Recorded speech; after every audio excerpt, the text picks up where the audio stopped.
What are some of the movies that made you think the most? Answer this however you viewed this question. The movies that have caused me to reevaluate myself a bit more than others.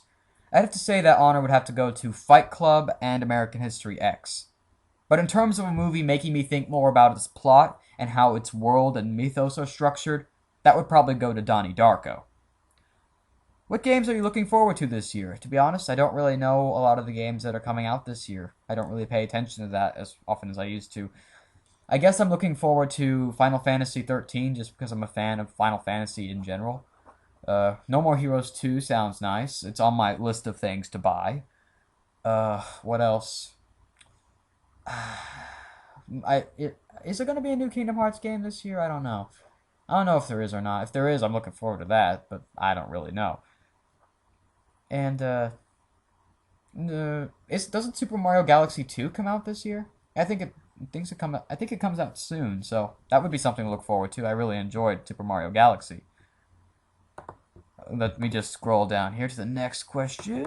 Well, actually, scroll up. Woo. Have you ever watched anime, not Dragon Ball Z, or like it, for that matter? I'm pretty into it, not obsessed. Dragon Ball Z was probably one of the first animes I ever watched, but I haven't watched it in like 11 years, so... My favorite anime of all time would probably have to be Outlaw Star. It was the first anime I ever saw from beginning to end, and I still love it. I have it on DVD, it's on my DVD shelf right over there. I also really enjoy Death Note, Code Geass. I liked Gungrave I watched it when it was on G4, like 2 o'clock in the morning, back when G4 was almost watchable. And I enjoyed Case Closed as well, just because I'm a fan of those 5-minute mystery novels, you know, the kind where you're given a set of clues in a situation and you have to try and figure out what happened before the protagonists of the story do. I like things like that, so I enjoyed that anime very much. What did you think of the new Silent Hill Shattered Memories? To be completely honest with you, I haven't played it yet. I bought it around a month ago. I still haven't played it. It's on my list of things to do and games to play, but there are so many other games ahead of it. I have a pile of games in my room right next to my Wii. There are 34 games on this pile. All those games I have not finished yet. There's a pile of games on a shelf right next to me. There's around 40 games on that pile. Those are all the games I have finished. So, it's somewhere on the pile of games to finish. I think first I have to beat No More Heroes and Resident Evil 4 before I get around to playing Silent Hill Shattered Memories. But when I get around to playing it, I'll let you know whether or not I like it. I've heard some good things about it. I also have Silent Hill 3, but I haven't played that yet either. Do you poon at Modern Warfare 2? I don't know if I've ever played Modern Warfare 2. Just recently, I went to a friend's house. This friend is also named Eric, but it's not the Eric I was talking about earlier. And I played a Modern Warfare game, split screen with him, split screen co-op. I don't know what it was. I don't know if it was Modern Warfare 1 or 2. But I was actually fairly decent at it. I was about as good as he was, despite never having played an Xbox before, or a Modern Warfare game before. What is an Office Bob 2? It is a fish.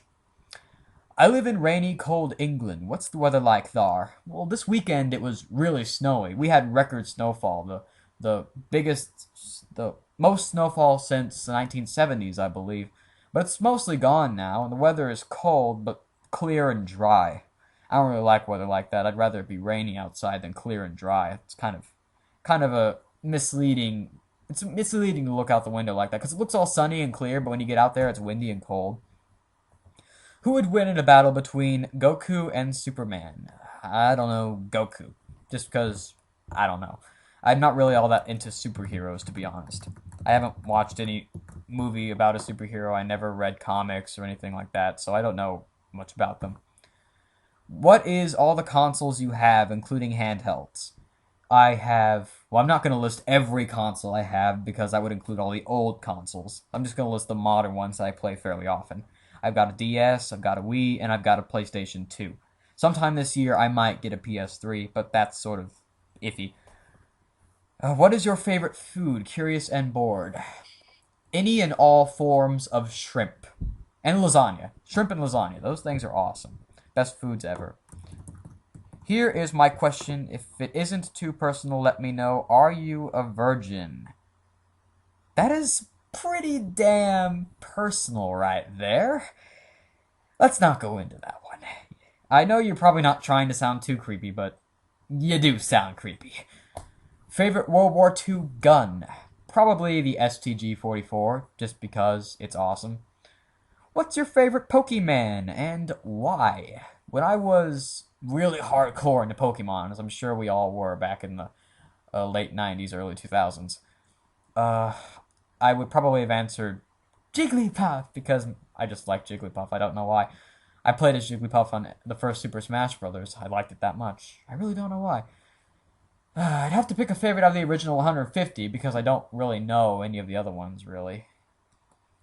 Um, ooh, boy. I like Gyarados. Gyarados is cool. Magikarp, I like Magikarp just because he's Magikarp. But, favorite Pokemon? I'd have to go with Squirtle because Squirtle was the first Pokemon I ever had in a Pokemon game. I'd go with Squirtle. If you were part of creating a game, what would you do? Game design, programming, etc. I've played around with some game-making software, the RPG Maker series of games and whatnot, and I found that I really enjoy designing towns, designing the layout of towns or of dungeons or things like that, and populating them with NPCs and creating backstories for these NPCs and things like that. I like doing that. I like laying out towns, laying out areas, not necessarily designing the graphics for them because I don't know how to do that. I don't know squat about programming. But I do enjoy doing that, so maybe that, whatever that is called. Layout design? I don't know. What got you into playing some horror games, such as Silent Hill, Resident Evil, Siren, etc.? This is going to be a little bit of a long story. So, back in the day, which was 2008, middle of 2008, probably sometime in July, I was lurking on 4chan's X board. Just la la la la, because I, just like X. I didn't really believe in any paranormal anything, but I did just like hanging around there back before it got rated by B every other week. And somehow I got linked to Halloween 4545's Let's Play of Call of Cthulhu Dark Corners of the Earth. And I watched it. And I simultaneously got introduced to Lovecraftian horror games and Let's Play in probably the best possible manner one could ever realize. Halloween's Let's Play of that game is my favorite Let's Play of all time. It was the first Let's Play I ever watched, and I really enjoyed it. If you haven't heard of Halloween 4545, please check him out. He's great. That Let's Play is in my favorites list. You can watch it if you want. Really enjoyed it. And right after that, I started to get really interested in horror in general. I read a lot of H.P. Lovecraft right after that. I started reading Stephen King, even though I hadn't really been all that interested in the horror genre as of yet. And shortly after that, I discovered Lord Vega and his Let's Plays of Silent Hill and Silent Hill 2. That got me interested in the Silent Hill series. And I tried to get the first horror game I ever really played from start to finish was Resident Evil 2, the N64 version. Yeah, that's right, the N64 version. If you look up versions of the emulated version of the N64, you'll see how terrible that game was on the emulator. It was just a graphical nightmare, but somehow I finished it. It was sort of one of those games that is so bad it's awesome because the graphics make it hilarious. But, yeah, that was the first horror game I ever played, and then it just sort of avalanched from there. I started watching more horror movies. First horror game I ever explicitly bought was Silent Hill 2, and I bought that shortly after I started my Let's Play career, really. I think it was sometime in late January. That was when I also bought Resident Evil 2 for my GameCube. The first Silent Hill game I ever played was Silent Hill 1. I played that on an emulator, and, just things matured from there, and I've got quite a few horror games in my collection. I've still got more RPGs and horror games, but I have a lot of horror novels. A lot of them are right next to me waiting to be read. I'm currently reading a few mystery novels, but I'm working my way to them. And horror movies have taken a very large portion of my film collection. It's growing, and I don't think it's ever really going to stop anytime soon. I enjoy the genre. I really do. And I haven't played Siren yet. I don't really know anything about it. But I'd like to, if I could find a working copy of it anywhere. I'd also be interested in playing the Fatal Frame games if they weren't so goddamn expensive at every GameStop I go to. They're like $40 each, still. How old are these games?